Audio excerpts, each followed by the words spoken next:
para nós basta um. Nós queremos um. Depois que tivermos um resgatado, nós vamos para o outro. E assim vai. Então, para nós, um é importante. Tem dados da Secretaria Federal que já aponta mais de 50 mil pessoas em situação de rua só em São Paulo. Então é necessário que o poder público, né, dê uma resposta a essa questão.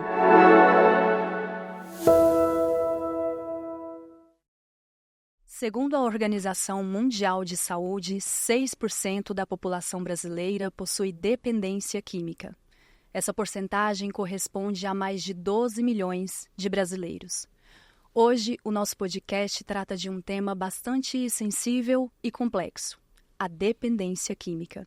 Uma questão de saúde pública que deve ser observada por todos da sociedade e resolvida e também trabalhada pelos nossos representantes políticos.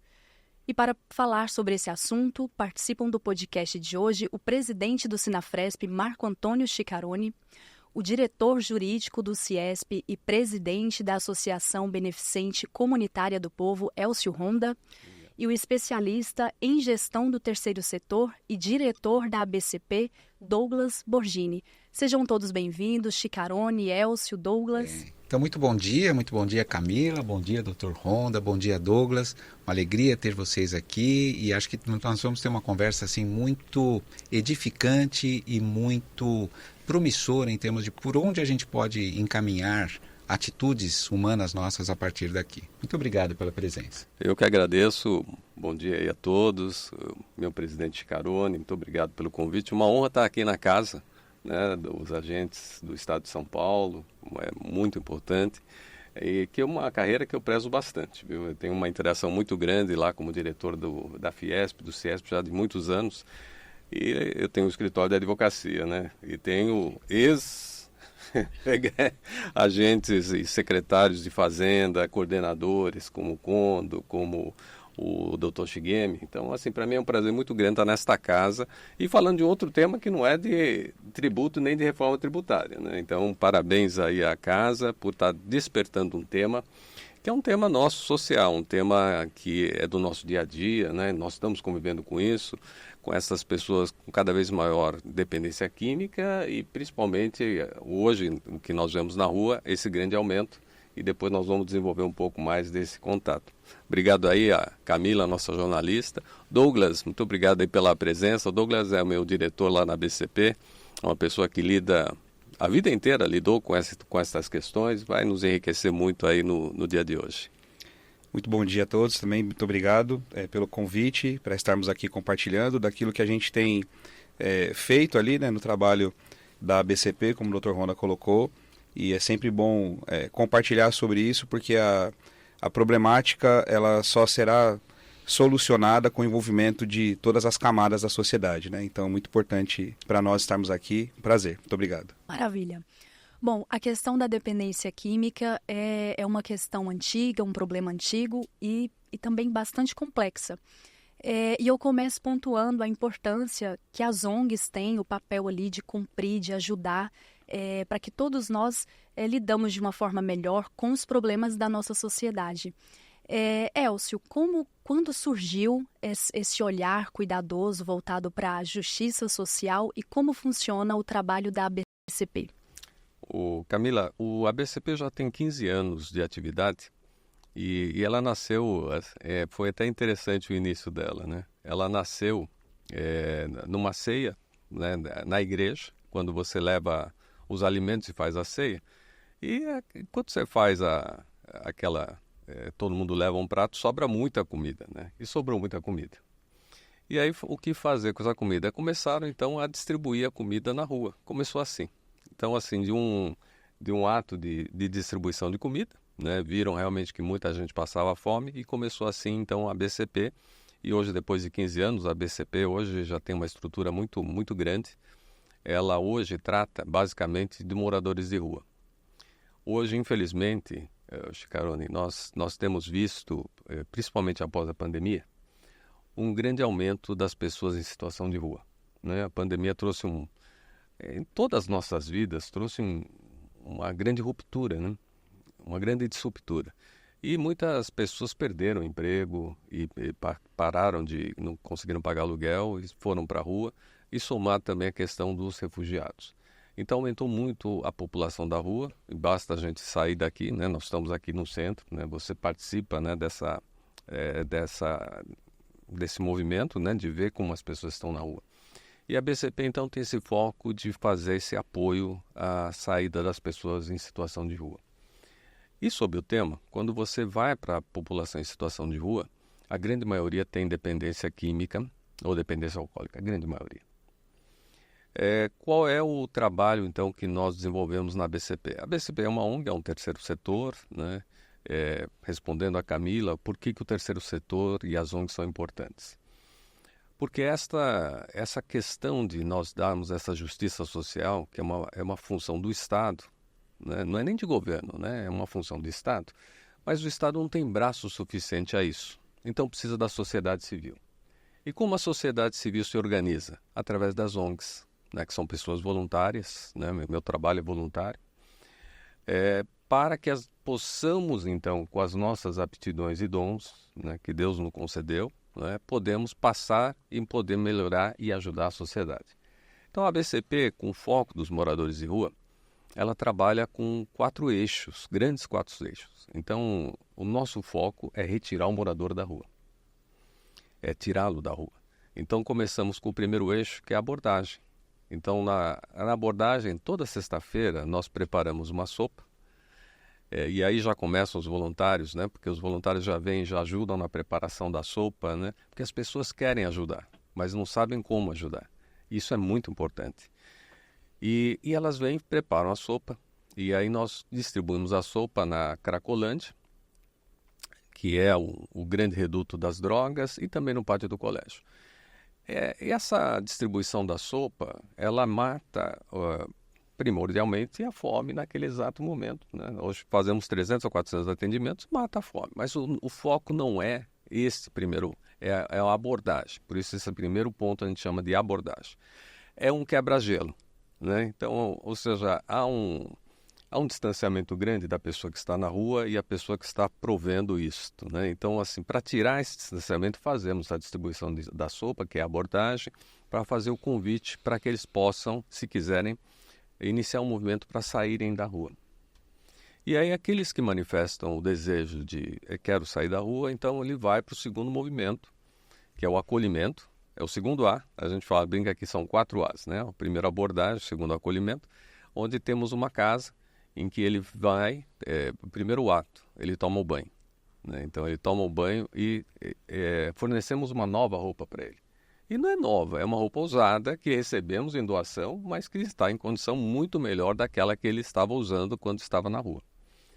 Almoço, café da manhã e o mais importante, passa então no nosso psicólogo, assistente social, e que vai fazer a detecção do problema. E aí que entra o ponto, Camila, que a grande maioria tem essa dependência. É a dependência química ou dependência alcoólica.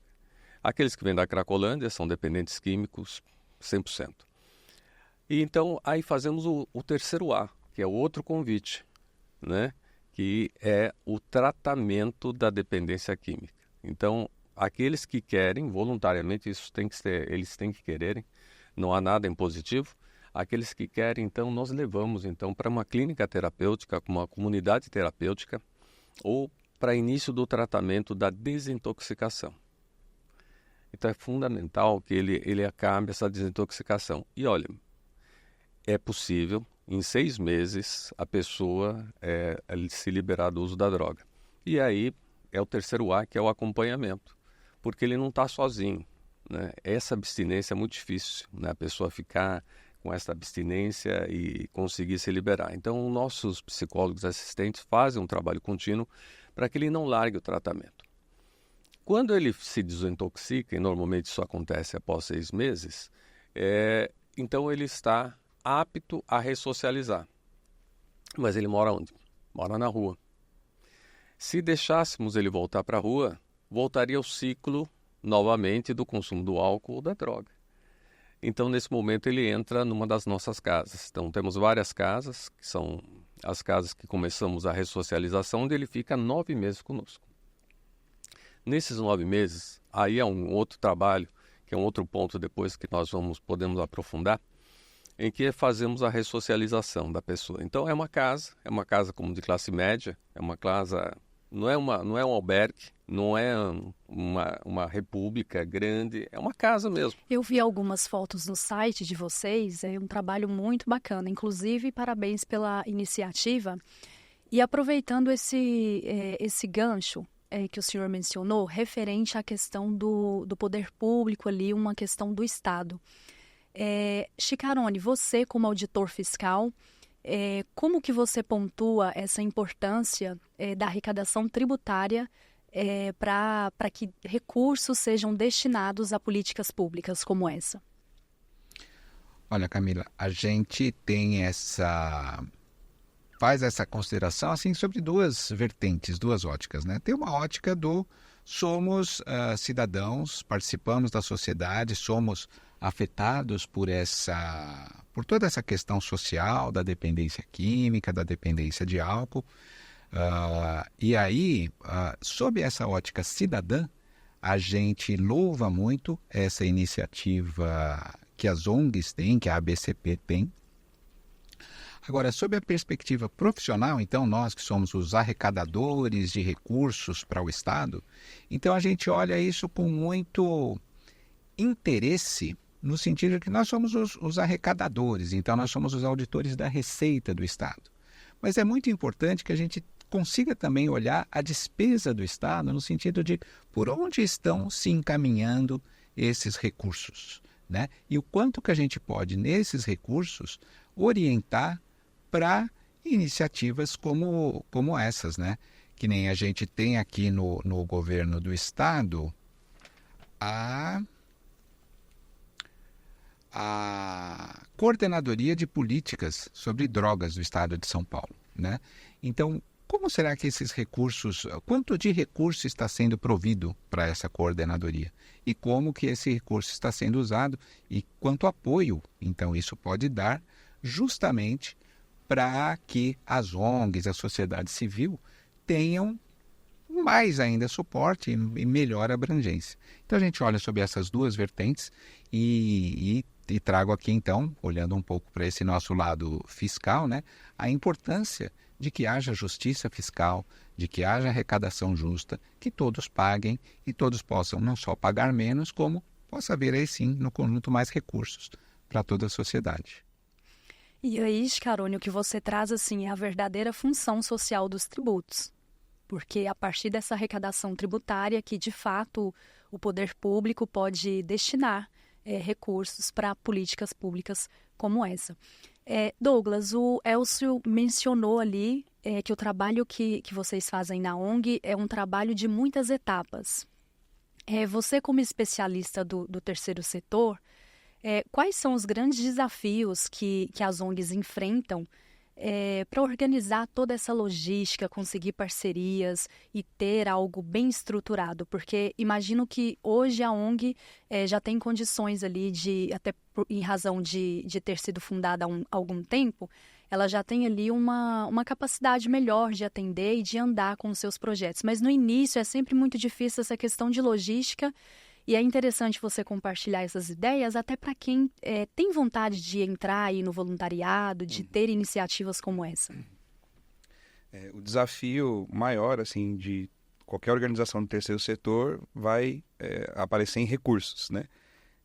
Então, como uma área em que não se tem ali especificamente, né? Até algumas organizações hoje até trabalham com venda de produtos e serviços para reverter para o objeto social, mas majoritariamente não é o core da organização, né? Ela nasce a partir de uma necessidade de algum fundador ou fundadores que se tocam por alguma causa e iniciam um trabalho, na maioria das vezes, voluntariamente. Então, a filantropia, o voluntariado, está na raiz da maioria das organizações do terceiro setor. No país, hoje, são mais de 700 mil organizações do terceiro setor que fazem um trabalho muito importante em parceria aí, né, tanto com o poder público como com segundo setor, enfim. Então, acho que o maior desafio é conseguir gerenciar e trazer esses recursos e poder aplicar isso no objeto social. Pegando pelo exemplo do histórico da própria BCP, nós sempre trabalhamos tentando juntar as pontas, né? Então, nós não entendemos que simplesmente fazemos algo que o Estado deveria fazer e não faz. Nós entendemos que fazemos algo para o qual fomos chamados e nos dispomos a fazer. E estamos ali, então, no sentido de cooperação. E então, nós somos um braço que pode tanto contribuir com o poder público, como também com o segundo setor e com a sociedade em geral, porque são problemas que afetam todos, né?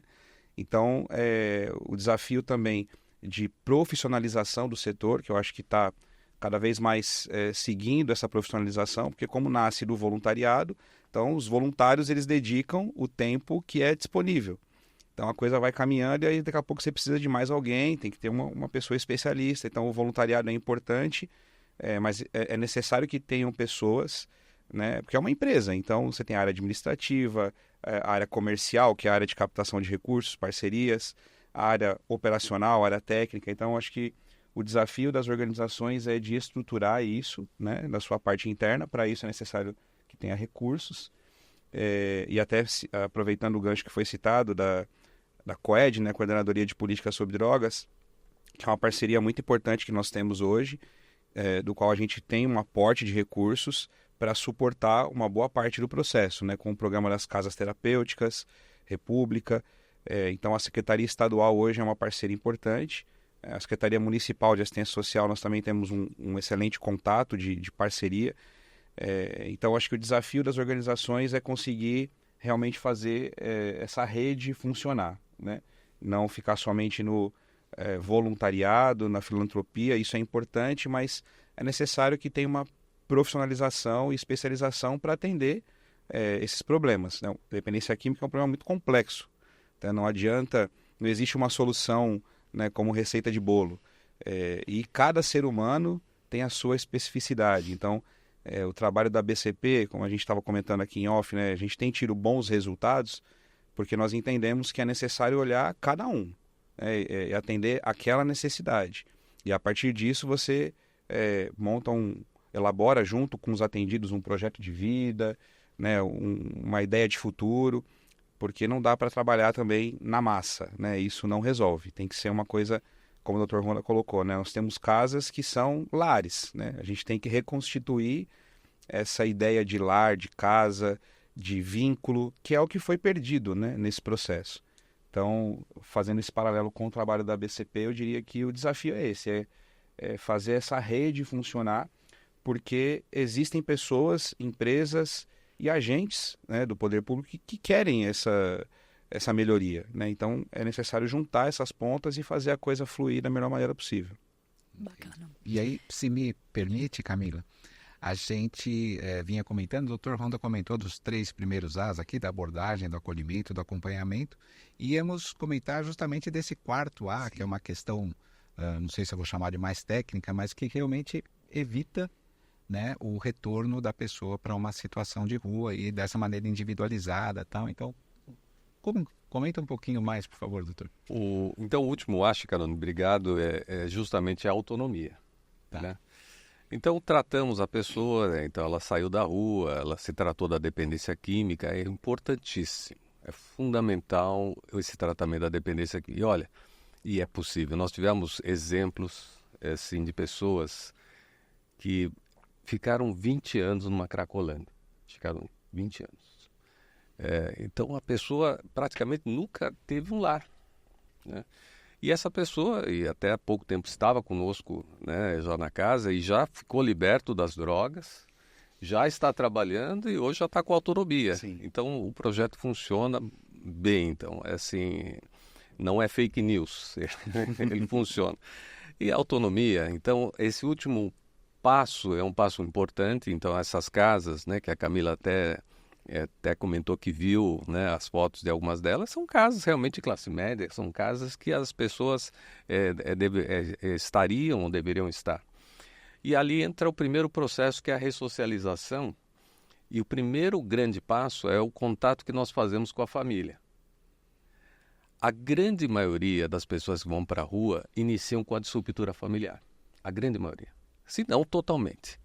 Então, o que a gente chama de disruptura familiar, ou é a ausência, né, do contato de pai e filho, né, ou seja, o distanciamento, ou começa então com as brigas familiares, ou começa com a violência doméstica. Então há uma disruptura familiar.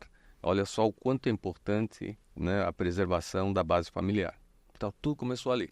A droga, o álcool entraram como consequência da disruptura, né? Então a pessoa que quando fica com esse distanciamento acaba entrando então no álcool e droga. Então aí começamos a ressocialização com o contato com a família. Porque o morador de rua é interessante. O morador de rua, a família assim quase que o esquece mesmo. Nós tivemos muitas famílias que achavam que a pessoa já tinha morrido. Porque diferente de uma pessoa, veja só que interessante, né? Quando uma pessoa comete um crime e é condenada, a família vai visitá-lo, né? Vai visitá-lo lá no presídio. Na rua não. Na rua há um distanciamento porque há uma vergonha da família com aquela pessoa, há um distanciamento de dizer, ela, né, contamina a família, então há um esquecimento. Então nós fazemos essa reconexão muito forte porque entendemos que dentro desse último processo, fundamental a família estar acompanhando, porque nesse processo após a autonomia, ele vai entrar no mundo novamente e ele vai precisar de ajuda, ninguém fica sozinho. Então fazemos essa primeira ressocialização. O segundo ponto, dentro da casa, a casa, fica até o convite a todos que quiserem conhecer aqui, ou os associados do Sinafret, está aberto até para conhecerem todo o trabalho, seja de sexta, seja de sábado, ou seja nas casas, viu? E é interessante porque ali você começa a ter uma rotina, todos têm uma rotina. Então todos têm a liberdade de ir e vir. Mas há uma rotina. Então, uma rotina para um fazer o café da manhã, o outro fazer a lavagem de roupa, para que você comece a entrar dentro de uma sistematização, de uma dinâmica de responsabilidades. E aí entra o terceiro requisito, que é importantíssimo, que é a preparação para a saída, porque ninguém tem autonomia se não tiver autonomia financeira. Imagina você dar um emprego para um morador de rua, usuário de droga, de 20 anos na droga, sem nenhuma experiência. Então, como é que nós fazemos isso? Fazemos o convênio com as empresas.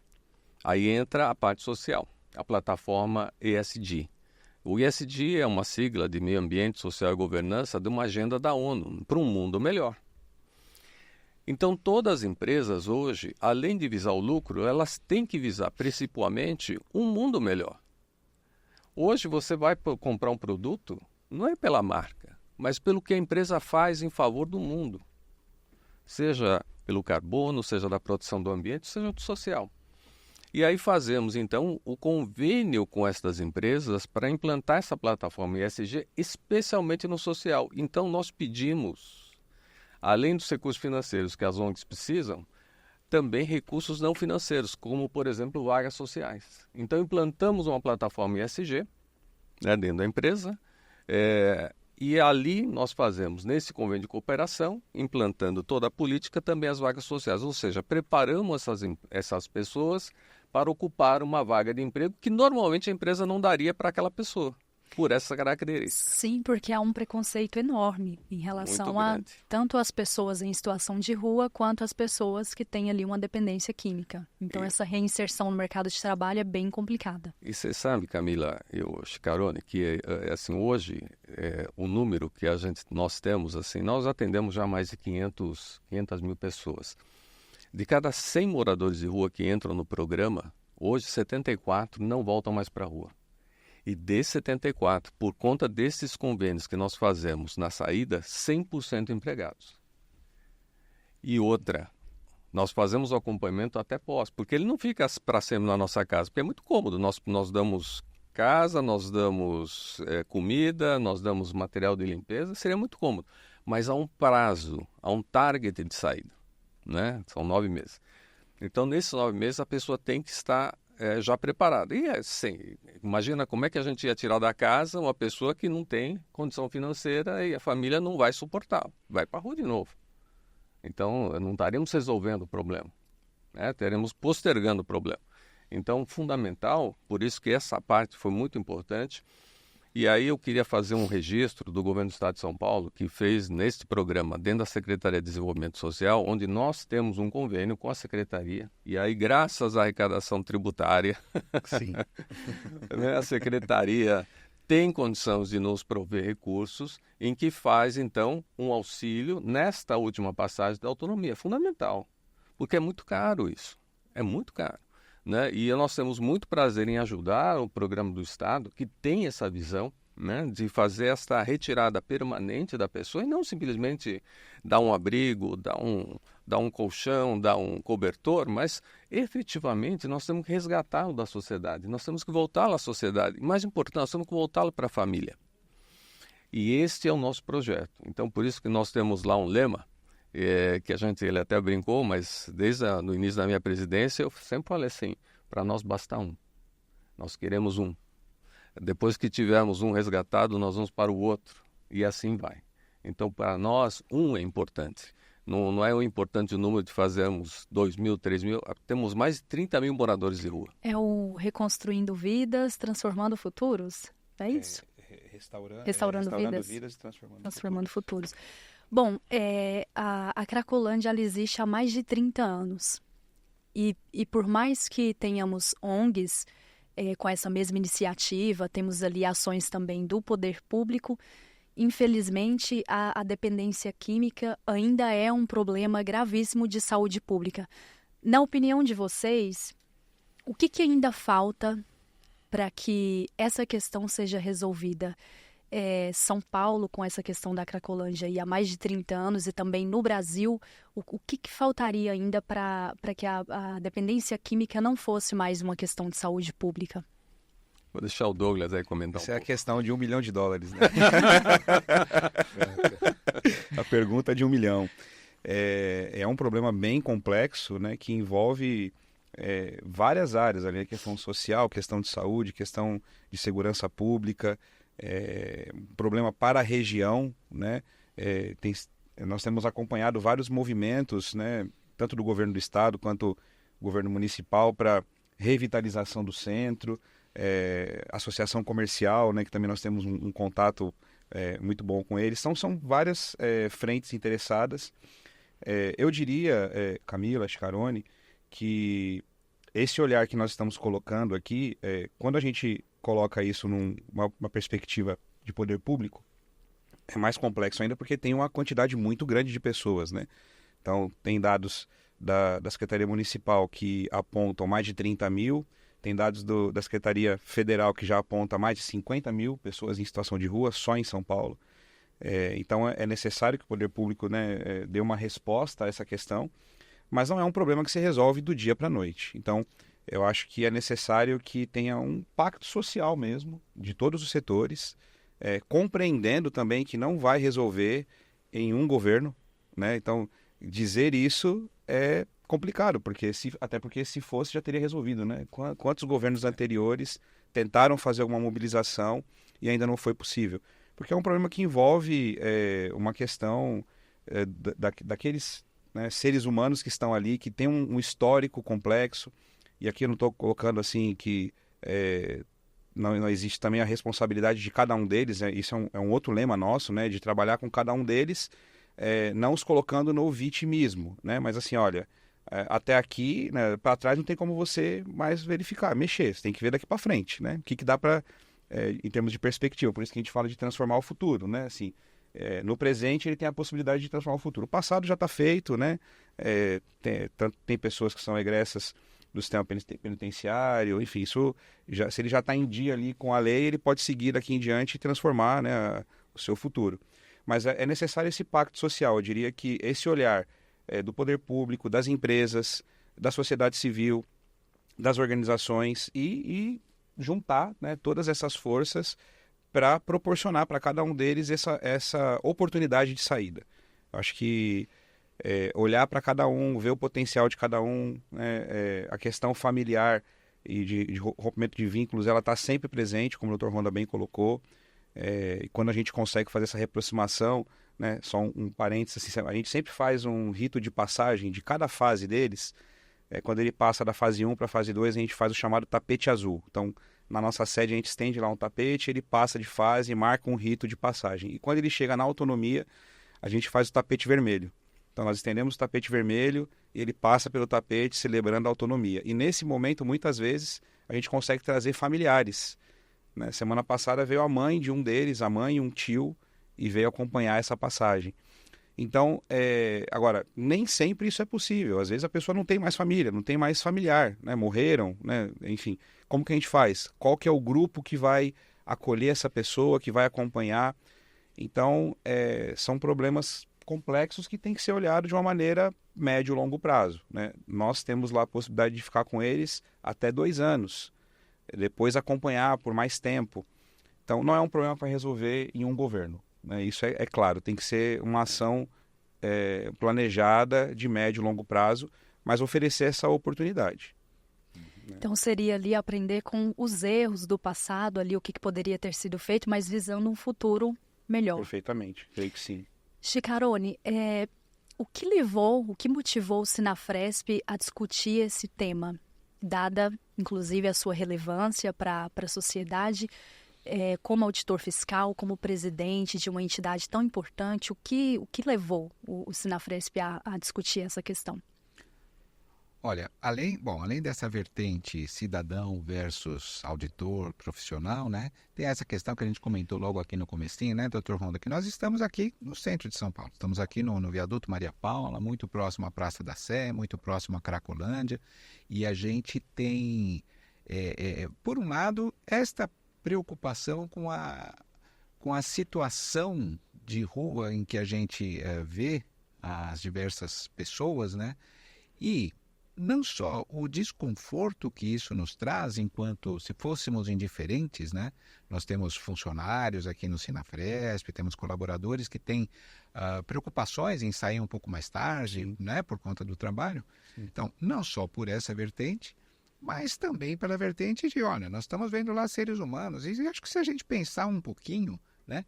Cada um de nós vai encontrar na sua família, no seu primo, no tio, alguma circunstância, né? E caramba, então assim, se a gente tem aqui essa possibilidade de termos o contato com esta iniciativa da ABCP, de termos a possibilidade de termos essa conversa, temos a possibilidade de chegarmos não só aos nossos colegas filiados, como a todos que nos assistem. Então, ter essa oportunidade, poder fazer este movimento e não fazê-lo, é uma coisa que me preocupa. Colocar a cabeça no travesseiro à noite e falar, puxa, eu deixei de fazer isso, né? E aí eu vou então, pronto, devolver aqui um pouco a pergunta, que é, no papel do voluntariado, né? Como é que vocês, Douglas, Dr. Honda, enxergam não só a importância, a necessidade, eu imagino que na etapa na etapa da autonomia, tenha que ser uma coisa mais organizada, talvez mais profissional, com pessoas absolutamente dedicadas a isso. Mas eu acho que o voluntariado é que aí, de novo, você que nos assiste, que está aqui em São Paulo, pode perfeitamente participar e contribuir com isso. Como que vocês veem isso? E aí pronto, eu já vou dar um toque mais sentimental aqui. Para o próprio voluntário, tem um impacto para ele? Como é que vocês veem essa questão? Ô, Chicarone, antes disso eu queria parabenizar você e o Sinafresp, porque esse tema da responsabilidade social, a questão da dependência de drogas, é um tema muito sensível. E você, como um sindicato de categoria, está levantando um tema de humanidade, um tema muito maior, que é supra a própria discussão da base de classe, o que é super importante, porque hoje você está como auditor, mas você é um ser humano. Então hoje eu estou como advogado, mas nós somos seres humanos. Então quando nós olhamos a sociedade como um todo, e aí nós não estamos divorciados da sociedade, nós vivemos aqui nesse planeta, nós vivemos nessa rua, nós vivemos nessa cidade, né? E nós estamos convivendo com pessoas que são nossos irmãos, menos afortunados por N problemas. E olhar, e você ter essa visão humilde, né, de olhar, porque é uma visão de humildade, né? Você olhar com esta visão de amor ao próximo é um ato que eu acho que todos nós devemos ter. E aí entra o voluntariado. É um ato que nós nos entregamos a alguma coisa mais valiosa que nós temos, que é o nosso tempo. É um tempo que nós podemos estar com a família, é um tempo que poderemos estar ganhando dinheiro, né? Trabalhando, fazendo projetos, mas que nós levamos para um ponto que eu acho que é mais importante para nós como seres humanos. Nós estamos olhando para nós, para dentro. Quando Cristo veio à Terra, ele andava com quem? Era com os ladrões e com prostitutas, com adúlteros. E ele era criticado pela casta dominante, pelos fariseus, que eram os senhores da lei, dizendo: como, não é? Se tu és um grande profeta, como é que andas aí com essas pessoas que nem a minha mesa poderão sentar? Mas Cristo não fazia distinção, porque todos nós somos irmãos. Não é porque você está com um cargo importante de presidente que você vai ser melhor que uma outra pessoa, porque nós somos seres humanos. Nós somos criaturas de Deus. Somos iguais. Cristo colocou isso, nós somos irmãos. Quais são os mandamentos que Deus coloca através de Cristo? O primeiro mandamento é ama a Deus. O segundo mandamento é ama teu próximo. Esse é o maior mandamento. Então, qual é o significado de nós estarmos aqui? Por isso que eu queria te parabenizar. O significado de estarmos aqui é fazer isso, porque se nós não tivermos esse coração de amor ao próximo, esse sentimento fica materialista, puramente materialista, né? E aí, quando a pessoa vai para a droga, ela está olhando a materialidade da droga, não está olhando a questão do ser humano, não está olhando desta vinculação maior que ele tem. Tanto é que nós fazemos um programa que é totalmente não proselitista, ou seja, ali não tem bandeira, não é católico, pode ser protestante, pode ser cristão, não tem nenhum problema, porque nós estamos olhando o ser humano, a salvação do ser humano. E o mais interessante, cara, é que todos eles acabam no final do processo, e assim, fica o convite para você conversar com qualquer um deles. Interessante que a gente resgata essa pessoa, né? Ela fica 2 anos e meio conosco lá. E no final, sabe quem ela agradece? A Deus. Porque ela entende que aquilo foi um milagre na vida dela, porque ela viu o pior, ela sentiu o inferno na Terra. É esse o movimento. Então, esse movimento, respondendo sobre o voluntariado, é esse, né? Então, quando nós queremos fazer alguma coisa, óbvio, né, nós temos essa vontade e não sabemos como fazer. Então, essas pessoas que querem externalizar este amor ao próximo e não sabem como, vão encontrar guarida nas organizações do terceiro setor, né, que se organizam com ONGs, né, que são várias ONGs que fazem esse trabalho, né, sério, para poderem juntar forças, né, juntar o esforço para esse trabalho voluntário. Tem muita gente que quer ajudar e não sabe como. Muita gente fala: mas eu queria fazer, mas não sei como. Como é que você vai pegar um prato, vai sair debaixo do braço, vai lá na cracoleira? Tem até medo de fazer isso, né? Eu até não recomendo fazer. Nem é seguro, né? Nem é seguro, a gente nem recomenda. Então, nesse sentido, é que eu acho que aí as ONGs sérias, né? Porque aí você tem que fazer realmente um exercício, né? Infelizmente, como toda empresa, como toda personalidade jurídica, há ONGs sérias e ONGs que não são tão sérias. Façam uma verificação do trabalho da ONG, vejam as pessoas que são, vejam as certificações que ela tem, vejam, né, os reconhecimentos que elas fazem e participe do trabalho. Faça um trabalho voluntário, faça um trabalho, sabe, de doação. Às vezes você não consegue ter recurso financeiro, mas você pode doar uma roupa, né? Você pode ir lá no seu guarda-roupa, vou fazer em vez de jogar fora, leva para uma ONG que vai precisar dessa roupa, né? A gente até recicla a roupa lá. Sim. Então, isso é muito importante. Então, esse trabalho voluntário, eu acho que aí esse é o grande papel que eu te parabenizo muito, Chicarone, pela sua visão. Visão como homem, né? Que suplanta a nossa atividade profissional. Porque esse é o mundo que nós queremos viver. Esse é o mundo que nós queremos passar para os nossos filhos. Lá para a distribuição da sopa, eu levei meus filhos. A minha filha mais nova, 7 anos. Ela impactou porque ela nunca soube o que é fome. Pela graça de Deus, nunca faltou comida na minha casa. Então, o que era a fome para ela? Não ter a marca que ela queria na geladeira. Mas ela viu crianças na fila para receber uma sopa, uma fila grande de 300 pessoas. Impactou, né? Porque é outra realidade. E isso é muito importante porque hoje os nossos filhos estão com essa outra realidade, né? A internet tem isolado muito o convívio familiar, né? Essas vias de internet têm isolado muito as crianças. E quando a gente fala de ruptura familiar, esse é um bom conceito que vale até um outro podcast só por conta disso, porque não é a briga, às vezes é a ausência. Às vezes não é a briga, é a omissão. E a família é a base ali de tudo, né? Fundamental. Camila, foi uma pesquisa que foi realizada pela SMADES, que é a Secretaria Municipal do Desenvolvimento Social do município de São Paulo. Primeiro ponto que levou para a pessoa na rua foi a disruptura familiar, não foi o álcool, não foi a droga. A droga está em segundo. Então só vai para a droga quem tem uma disruptura familiar, por algum motivo, né? Por algum motivo.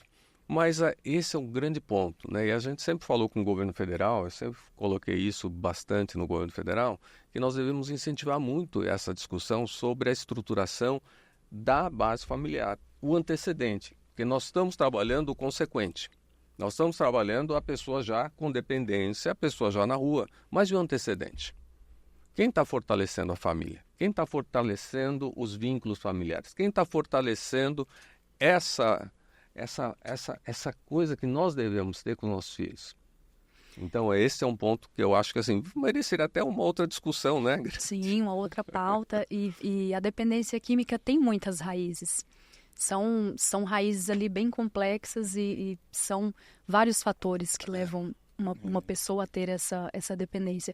Honda, eu aproveito para estender o agradecimento que você fez ao Chicarone, também à nossa diretora de assuntos parlamentares que acompanha aqui a gravação no estúdio, que foi a grande idealizadora também dessa pauta, Marilene Marçal.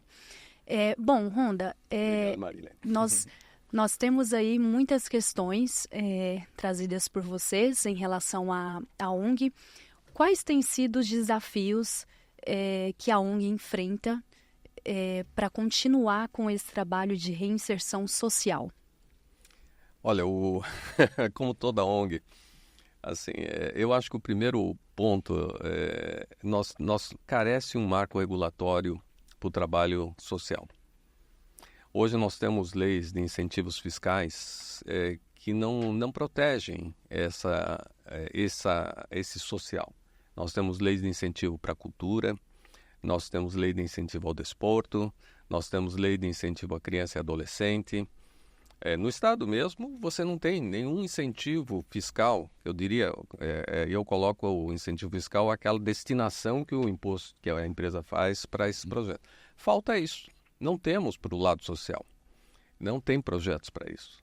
Então, eu acho que o primeiro ponto ajudaria bastante as ONGs, nós termos um marco regulatório, também de incentivos fiscais, incentivos tributários, tanto no campo federal quanto estadual, que pudesse designar uma parte do ICMS, uma parte do imposto de renda também para o trabalho das ONGs que fazem esse trabalho de recuperações sociais nos vários níveis, né? Nos vários níveis. Eu acho que esse é o primeiro ponto. E a grande dificuldade, como toda ONG tem, como todo terceiro setor tem, é os recursos, né? Nós temos que levantar recurso mês a mês. Então a conta não fecha, a conta assim, é uma base grande. E aí depende muito das empresas, depende muito das doações, depende muito dos recursos voluntários que vêm. Então, sejam doações financeiras, sejam doações monetárias, né? Eu chamo monetária aquela que é roupa, um alimento, né? Então, nós temos, por exemplo, empresas que nos doam alimentos, né? Importante. Mas o grande foco é esse, né? Eu acho que é assim, nós precisamos estruturar. As ONGs, todas as ONGs precisam ter estruturação, porque você imagina que o trabalho é voluntário, né? Então, mas quando você quer estruturar um projeto, você vai precisar ter funcionários. Então, esses funcionários custam, tem um custo para isso, né? Então, isso é um ponto que eu acho que mereceria assim, mais atenção por parte das ONGs para fazer essa estruturação, né? E o trabalho voluntário é esse, né? Deixo aberto. Eu acho que esse canal que vocês estão abrindo aqui no Sinafresp é super importante. né? Porque as pessoas elas têm que ter essa visão, né? Tem que ter essa oportunidade também de olharem e participarem, né? Até o trabalho voluntário é importante, né? Muito importante. Aliás, a ONG não sobreviveria, né? Nossos trabalhos não sobreviveriam se não fossem os voluntários. Sim. A distribuição de sopa na sexta-feira, a grande maioria é voluntário, né? Nós vamos 3 ou 4 funcionários nossos, o resto é todo voluntário. Sem eles não conseguiríamos fazer o nosso trabalho. Então fica o agradecimento aí aos nossos voluntários, né? Que se dedicam anonimamente, né? Algumas causas nobres. Douglas, eu percebi que no site de vocês têm uma certa transparência ali com as certificações da ONG. E essas questões são muito importantes até para as pessoas que querem ali fazer uma doação, porque também há esse receio de querer fazer uma doação, mas de repente não sabe como esse trabalho funciona, não sabe se de fato isso será aplicado para essa questão de reinserção social. Eu gostaria que você pontuasse a importância dessa parte no terceiro setor, dessas certificações. Sim, Camila, é muito importante, né? Porque quando você compra um serviço ou um produto, você recebe algo e, né, sabe qual é a destinação, boa ou ruim, né? Ou você gosta ou você critica, né? Então você tem aquela mensuração. Quando você faz uma doação, é importante que você tenha a ciência de qual foi a destinação, aonde chegou essa doação, seja uma doação financeira, seja uma parceria, seja uma doação de itens. Então, nós temos essa preocupação, a gente brinca na BCP que todos os dias a gente está prestando contas para alguém de alguma forma, né? A prestação de contas ela é recorrente, né? Pelo convênio que nós temos com a Secretaria Estadual, nós prestamos contas para o Tribunal de Contas do Estado, mas não somente nessa frente, a gente faz questão de prestar contas para todos os nossos doadores, voluntários, parceiros. Então, o nosso site tem essa aba de transparência, onde a gente coloca todas essas informações, né, desde nossos balanços, relatórios, como também a prestação de contas do dia a dia, né? Aí nós temos o nosso Instagram, que tem sido o principal canal para mostrar o que está sendo feito, para que as pessoas acompanhem e vejam qual é a destinação desses recursos de maneira bem aberta e transparente. Então, o terceiro setor tem se preocupado e se desenvolvido nisso, mas há muita margem de melhora, né, até para que não fique nenhuma dúvida de qual tem sido a aplicação dos recursos. E nós da BCP temos essa preocupação e incentivamos que cada vez mais essa transparência seja clara e límpida de fato, né? Que bacana. As pessoas que possuem dependência química, elas enfrentam grandes problemas com essa dependência e, acima de tudo, com o preconceito por parte da sociedade. Como pessoas públicas e representantes de importantes entidades, como que vocês têm atuado nas relações políticas para que esse preconceito seja desconstruído? Olha, é uma boa pergunta, viu, Camila? A gente fez principalmente a gente está falando do dependente químico ou do morador de rua, imagina o preconceito na contratação de uma pessoa nessas condições, né? E aí que entra, muito importante essa política do ESG, do mundo melhor, né? Do mundo social. Porque todo mundo tem o direito de errar, né? As pessoas erram, mas você não pode condená-las eternamente. Então, quando nós recuperamos a pessoa, nós atestamos que essa pessoa está recuperada e essa pessoa está apta a trabalhar. Tanto é que, quando nós colocamos essas pessoas para trabalharem, e aí a gente faz vários cursos de especialização, né? Nós temos convênio na casa, naquele período que ele fica na casa, nós temos convênio com o Senai, com o Sebrae, com o Senar da Agricultura, com a Abrazel de bares e restaurantes. Capacitamos, nós formamos moradores de rua, Chicarone, baristas. 2 turmas para trabalharem como baristas, imagina, né? Então, isso é muito importante. E aí, quando a gente faz essa outra ponta, por isso que é aquela ponta do ISG, né, do ISD para as empresas é importante, quando eu peço essa vaga social, eu peço que essa pessoa dê uma oportunidade a essa pessoa. Investa nessa pessoa. Invista, né? Tire esse preconceito. Então, nós colocamos aí a nossa bandeira em relação a isso.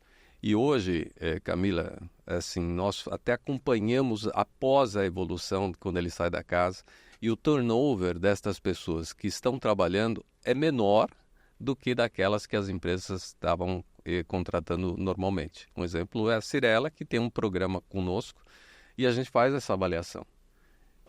E é muito importante porque a pessoa que passou por... E é um inferno, viu? Você mora na rua, na dependência química, assim, é um inferno, ele vive um inferno. Na hora que ele resgata essa reestruturação, ele não quer perder isso mais. Isso é muito importante. Então aí ele se apega ao trabalho, ele tem um afinco com o trabalho.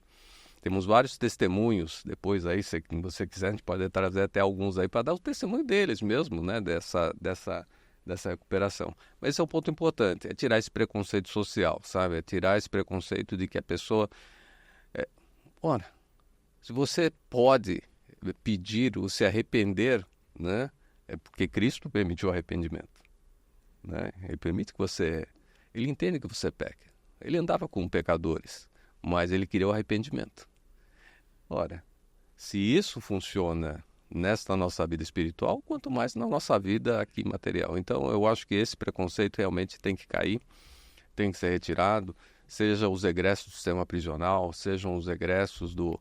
Porque as pessoas têm que merecer uma chance, né? As pessoas têm que ter a oportunidade de corrigir um erro, né? Ver que errou. Não está certo, a droga não está certa, mas foi, você não vai voltar ao passado, a ampulheta não volta para trás, né? Olha para frente.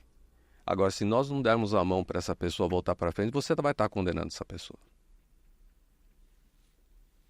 E para vocês, como que tem sido essa questão das relações ali políticas? Como trabalhar a desconstrução desse preconceito?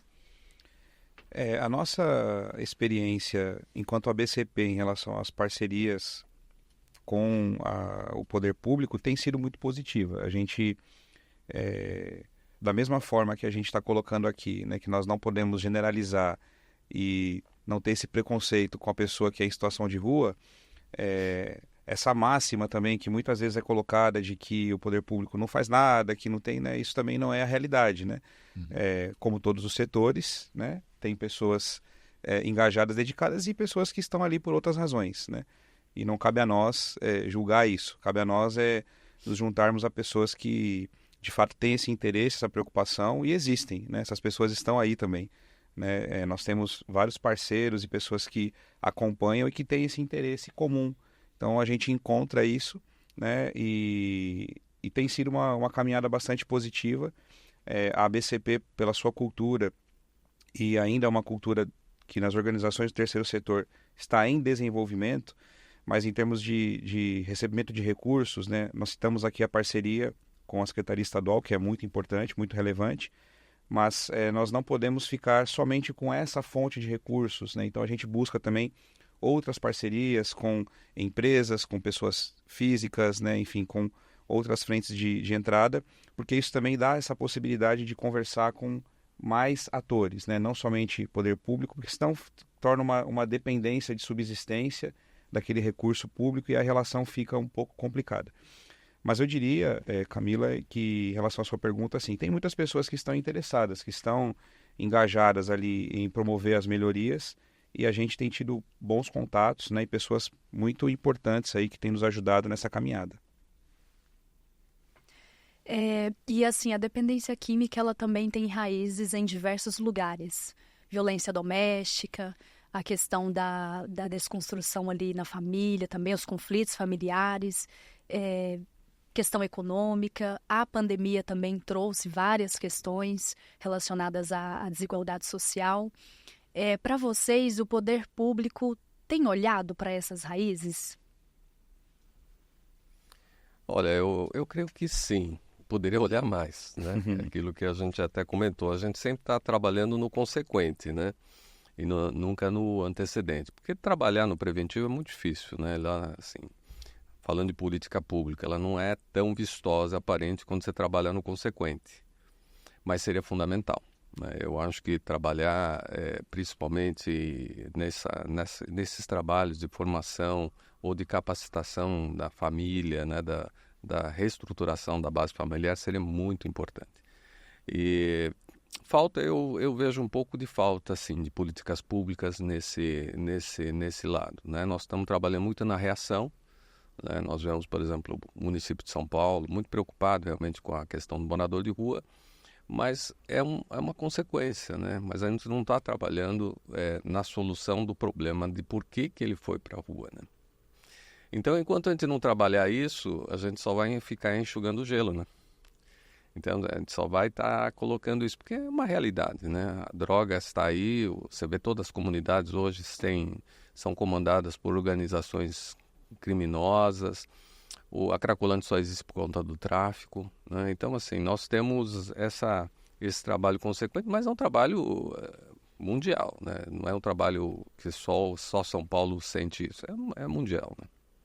Apenas para reforçar o que o Dr. Honda colocou, acho que a questão de fortalecimento de vínculos, ela deve ser uma política de Estado que tem que ser incentivada o tempo todo, né? Porque, como foi falado aqui, o rompimento de vínculo familiar é o mais incidente aí nas pessoas que vão para essa condição.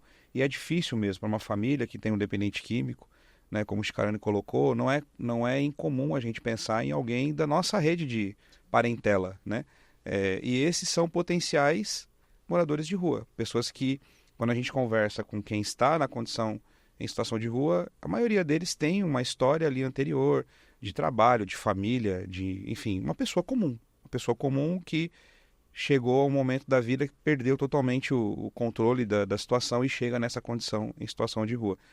Então, esse trabalho de base familiar, ele é muito importante. E também a questão de trazer a realidade do que o uso abusivo de álcool e drogas pode trazer.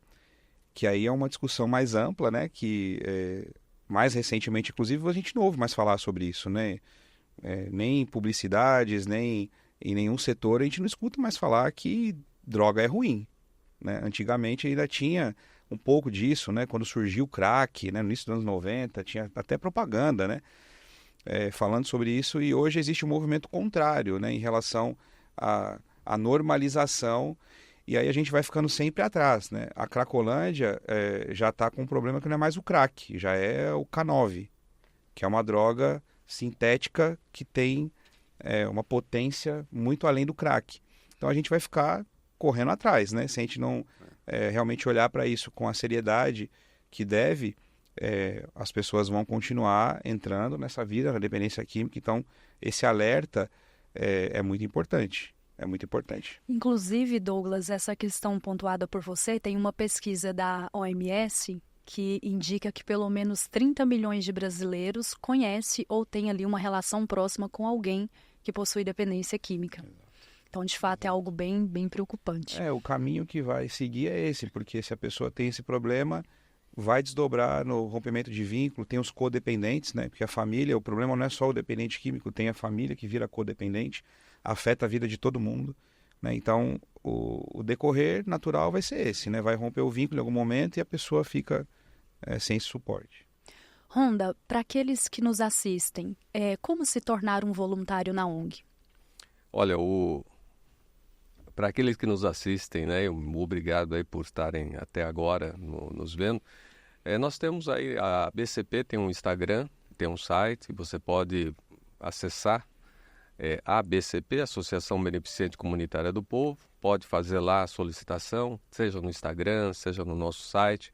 Quer informações, quero ver, quero entrar em contato, quero ser voluntário, né? Olha, eu estou com roupa usada lá, né? Todo mundo faz no final do ano faz aquela limpeza de roupa, né? Aceito, até móveis, porque a gente até ajuda os moradores de rua a montarem suas casas depois, né? Quando eles estão na autonomia. Então, para nós funciona tudo, sempre é muito bem-vindo. Aqueles que quiserem ajudar voluntariamente ou financeiramente são muito bem-vindos, né? Faço convite até para conhecerem, né? É uma experiência muito interessante, sabe? Eu acho que os meus filhos são impactados, né? A minha família sempre é impactada, né? Quando vai. Então, eu recomendo a todos, aos pais, aos filhos, que façam essa visitação, né? E possam estar nos ajudando. Bom, o nosso podcast está chegando ao fim e para aqueles que estão nos acompanhando, de uma forma bem breve, quais reflexões que vocês desejam compartilhar a respeito desse tema tão sensível? Olha, acho que reflexão nós fizemos bastante hoje aqui, né? Mas eu creio que aqueles que estão nos assistindo, né? Eu acho que, principalmente quando a gente fala sobre família, né? Olha a sua família, né? Olha a sua casa. Hoje o mundo é tão moderno, tão rápido, é ultra rápido, né? As coisas evoluem tão que a gente às vezes não sente nem o que os nossos filhos estão sentindo. E não dá essa preocupação. Eu acho que eu olharia disso, voltaria ao diálogo, voltaria à conversa, né? Muitas vezes você está sentado na mesa e cada um está ali com o seu... Ninguém está conversando, né? Estão conversando com terceiros no WhatsApp, né?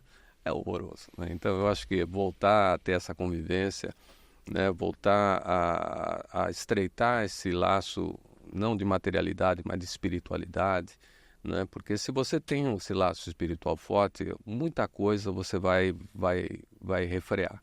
Então, eu acho que a questão é exercitar esse amor ao próximo. Esse acho que é o grande conceito que a gente traz aqui hoje. Schicaroni.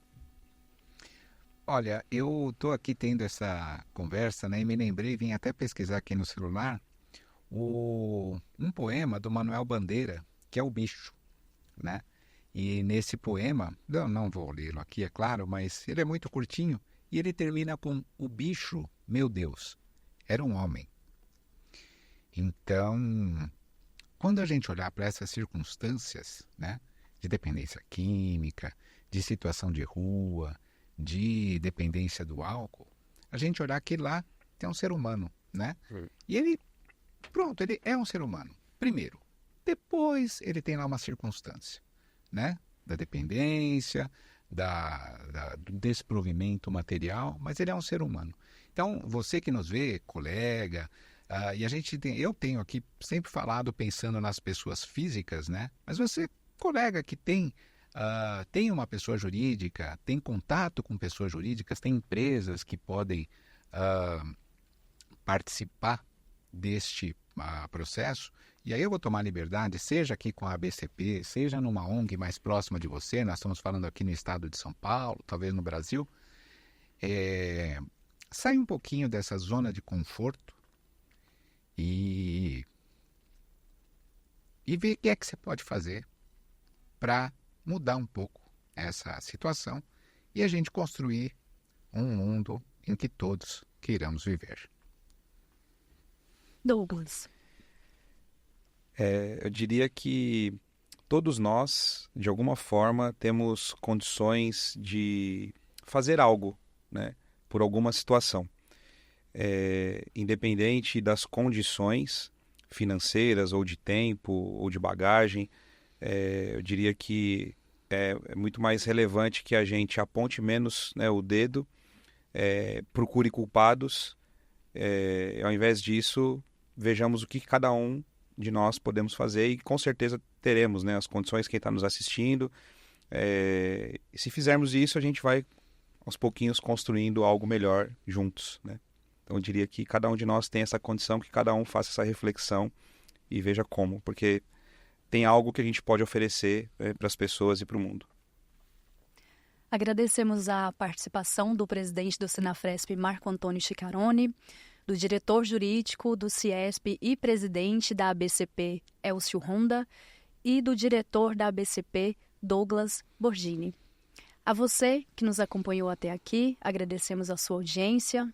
A dependência química é uma questão de saúde pública e as pessoas que possuem essa dependência devem ser tratadas com dignidade. Até o próximo episódio.